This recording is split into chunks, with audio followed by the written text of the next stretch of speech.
Perkembangan pemulihan Aceh pasca banjir bandang pada akhir November lalu. Kita bahas bersama Murtala Mudin, juru bicara Pos Komando Tanggap Darurat Hidrometeorologi Aceh. Pak Murtala, selamat petang. Selamat sore.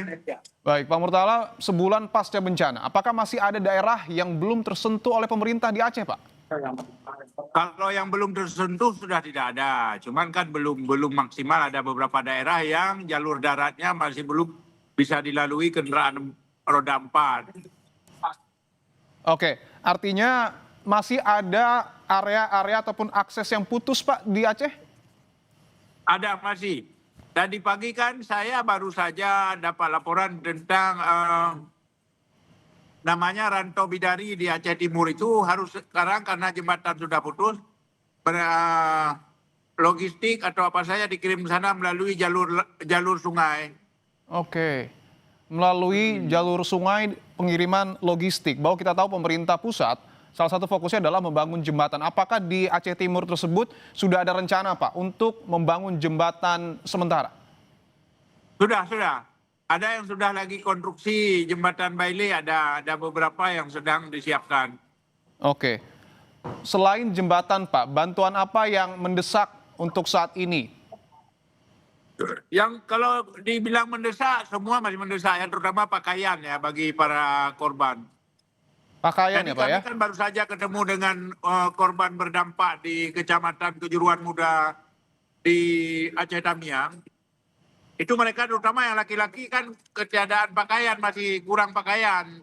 Oke. Selanjutnya hari ini kan besok dalam rangka 5 Januari masuk sekolah. Itu rata-rata kan anak-anak tidak punya pakaian dan buku pelajaran dan peralatan sekolah. Oke, artinya selama ini, selama 1 bulan bencana, pakaian apa yang kemudian digunakan oleh warga? Apakah hanya, mohon maaf, 1 potong atau berapa helai pakaian atau seperti apa kondisinya, Pak?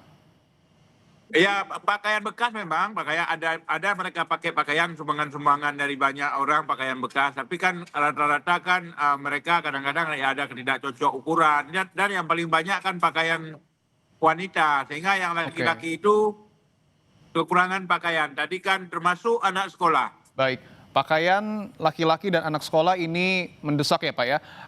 Terkait dengan air dan listrik, Pak, apakah sudah semuanya terpenuhi di Aceh atau mohon maaf, kondisi malam hari masih gelap gulita? Kalau secara umum sudah terang, sudah daerah, tapi daerah-daerah yang memang berdampak parah di Tamiang, bahkan di pinggir kota itu kan masih ada yang terputus karena jaringannya kan juga sulit untuk dibangun, sulit untuk membangun, terutama masih ada daerah yang tergenang, sehingga tiang-tiang listrik yang putus itu kan belum semuanya berhasil didirikan. Oke, masih ada sejumlah kebutuhan yang dibutuhkan. Soal bantuan asing, Pak, yang sudah dipersilahkan dalam tanda kutip oleh pemerintah, apakah sudah ada yang masuk dan bagaimana tanggapan Anda? Soal bantuan asing sebenarnya melalui lembaga-lembaga asing yang berkantor di Indonesia seperti Save Children dan lain-lain, Plan, Humanity, ada kemarin di awal-awal ada 19 lembaga asing yang sebenarnya berkantor di Indonesia kan memang sedang membantu. Tapi kalau yang dari luar umumnya seperti dari negara-negara tetangga tempat banyak perantau Aceh, umumnya kan mereka mengirim relawan, mengirim orang-orang itu dan kemudian mengirim uang untuk belanja di sini, itu rame. Oke. Terakhir mungkin Pak Murtala, dalam catatan Anda, berapa daerah yang sampai dengan detik ini masih terisolasi? Di Aceh Tengah ada beberapa, Gayo Luwus, kemarin putus lagi jalan penghubung antara Gayo Luwus dengan Aceh Tengah.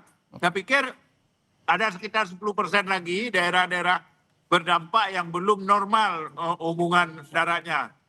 Walaupun daerah lain juga belum normal sepenuhnya seperti semula, tapi sudah agak lancar.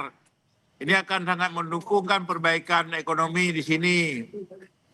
Baik, masih ada 10% daerah terisolasi di Aceh. Tentu kita berharap bahwa daerah ini kembali terkoneksi dengan daerah-daerah lainnya sehingga bantuan bisa masuk ke sana. Terima kasih juru bicara Pos Komando Tanggap Darurat Hidrometeorologi Aceh, Pak Murtala Mudin, telah bergabung di Kompas. Ya.